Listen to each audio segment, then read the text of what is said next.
Le Maroc accueille une nouvelle fois la CAN féminine. Pour la première fois, 16 équipes sont en lice avec en ligne de mire un titre continental, mais aussi une qualification pour la Coupe du Monde 2027. On en parle avec l'ancienne internationale malienne de foot, Sébé Coulibaly. Bonsoir. Bonsoir. Alors cette CAN marque une nouvelle étape, donc avec 16 équipes africaines. Est-ce que le foot féminin africain franchit un nouveau cap avec cela ? Comme vous l'avez si bien dit, c'est une première à 16 équipes, donc plus d'attractivité, plus d'enjeux, plus d'équipes. Et du coup, on attend de voir cette CAN qu'on attend avec impatience. Et si l'on regarde les forces en présence, qui voyez-vous comme les grandes favorites ? Forcément, on va citer le Nigeria, 10 titres. Ensuite, on va citer l'Afrique du Sud qui a remporté la Coupe d'Afrique des Nations en 2022. Et pourquoi pas le Maroc avec 2 années successives en finale. Peut-être que la troisième, ça sera peut-être la bonne pour eux. Et les joueuses qu'il faudra particulièrement suivre cette année, c'est qui ? Je dirais quand même Oshoala, qui c'est vrai qui prend de l'âge, mais qui a remporté quand même 6 ballons d'or africains, c'est pas rien. Ensuite, on a des joueuses comme Sheba qui joue au Maroc, qui pendant de longues années a joué au Maroc et aujourd'hui s'est exportée vers l'Arabie Saoudite à Al-Hilal, mais qui est une joueuse qui a été élue meilleure joueuse de la CAN passée. Et meilleure buteuse également. Alors vous le disiez, le Maroc évoluera à domicile, porté par un public qui a largement contribué au succès de la précédente édition. Cette pression est-elle un atout ou au contraire un poids pour les Lionnes de l'Atlas ? Pour ma part, je dirais la première année, vu que ça va faire la 3e année consécutive qu'elles accueillent la Coupe d'Afrique des Nations. La première année, on peut parler de pression. Après, il faut connaître le public marocain, qui est un public qui a tendance à aller supporter ses équipes aussi bien masculines que féminines. Donc, je dirais aujourd'hui, c'est pas forcément une pression, mais je dirais plus, c'est le 12e homme. C'est un public qui va porter son équipe et qui peut aller très loin par l'occasion.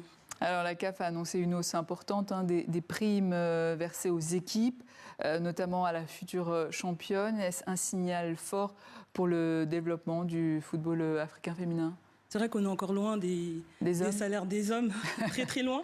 Mais il y a de l'espoir, comme je dis, tous les financements qui sont accordés au football féminin sont vecteurs de développement du football en Afrique. Donc c'est un bon point, c'est une bonne avancée pour le football africain.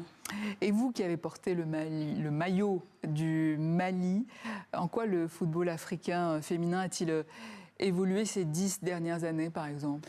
Pour commencer, on peut voir les infrastructures dans lesquelles on joue. Je pense que les terrains ont énormément changé. On a des terrains un peu plus de qualité.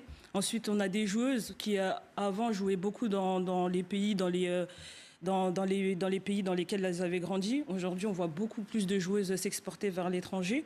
Et on voit des équipes comme le Maroc qui ont une base, un socle qui vient directement de l'AS FAR, qui est l'un des plus grands clubs du Maroc.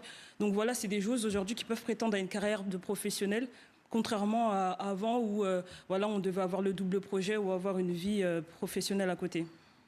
Alors cette CAN intervient juste après la Coupe du Monde masculine et en pleine période estivale. Est-ce le bon timing ?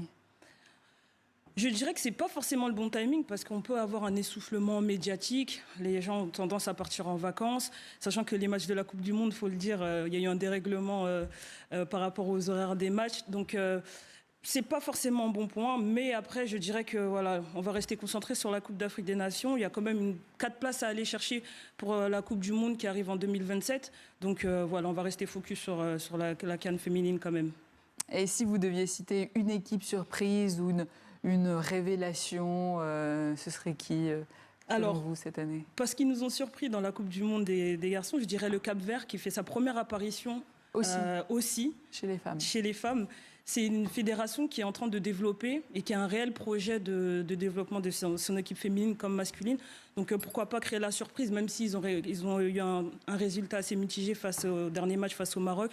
Mais voilà, pourquoi pas créer une surprise.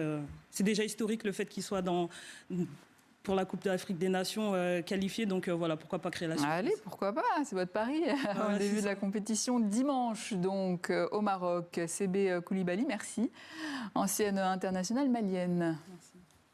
Et puis, comme chaque jour, une pensée pour notre confrère journaliste sportif Christophe Glaise, toujours en détention en Algérie. Nous pensons à lui, mais aussi à tous les journalistes emprisonnés dans le monde.